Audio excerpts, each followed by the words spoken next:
Ah yes, Rakudai Kishi no Chivalry. Oh, sorry, it is Cavalry. Wait, where are the horses? This show got popular. In fact, so popular that when I was going to watch it for the first time, a lot of my friends who wasn't in anime were watching and they liked it. Well, I didn't have as much of a good time as then. And I was a teenager when this came out, so that's something surprising for this show intended audience. But I managed to watch it, I think, 6 episodes back then. And now I rewatched it and got to 9. I mean, if that's progress, I don't know what it is. So, the protagonist is Kirito. He was going back to his room when a powerful girl spawns out of nowhere, like a MMO mob. She's a tsundere for the surprise of no one. You know the rules and so do I.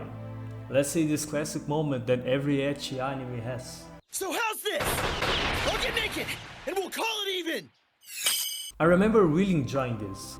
I've only watched trash harem magic school shows so far, and this gave me hope of being something iconic that would break this stereotypical scene that everyone hated. However, this show disappoints me right after. Turns out that Stella is the princess from a kingdom and the strongest magic user. No, wait. They are called what? Blader? There's a guy who uses a bow if I remember, so that name doesn't fit. Whatever. She is the strongest from her kingdom and he happens to be the worst one from their magic school. She decides to fight him because she's a tsundere and whoever loses is the other one's slave. For the surprise of no one, again, he's actually pretty strong. I dare to say he's the strongest character in the entire show. With his victory, Kirito and his girlfriend must journey through nowhere because it all set in the same city and fight stronger opponents. That's all they do. Prepare yourself for the 12 best episodes of your life. Actually 9, I just watched 9. The anime is a strange case. The show tries to be not generic by taking these normal tropes from other shows that people can't stand anymore and say it out loud that they would not do this.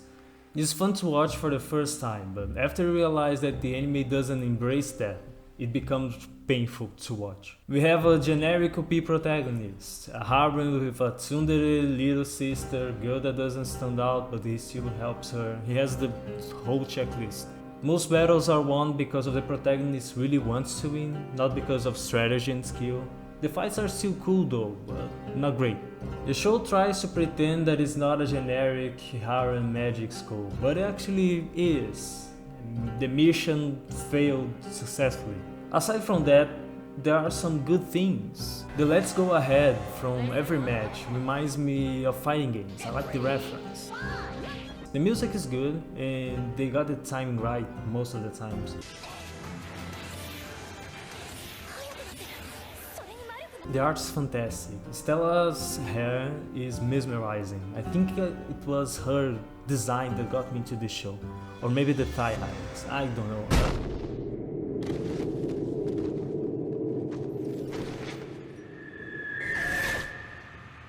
So trusted you. Okay, that was all the good, now the bad. As I said, the battles are cool, although the characters talk way too much. The animation is good, but it's filled with those Yu-Gi-Oh moments of he uses that card. What card? Allow me to explain. These moments were iconic in anime, don't get me wrong, but can be really annoying. There are some fights that are so edgy that it makes it look silly.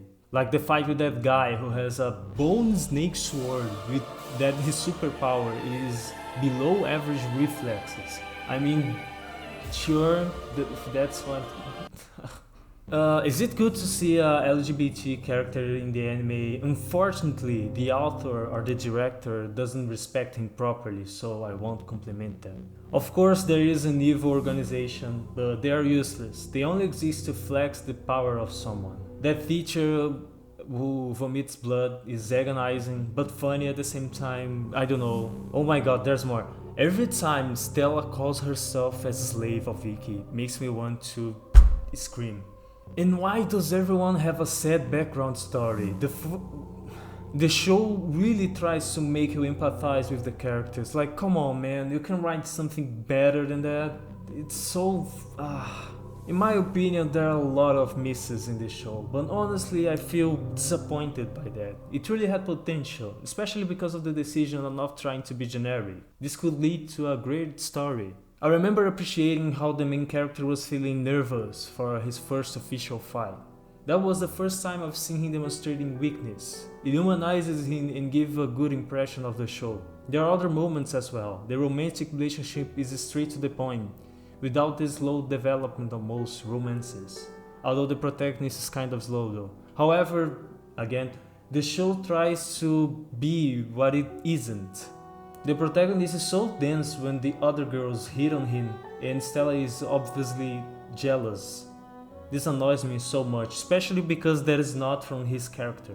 What's the point of having a relationship if we're gonna give the protagonist a harem anyway? But then you only give any moments with all the other girls to make his girlfriend jealous. That is not cool. The anime doesn't take the relationship seriously.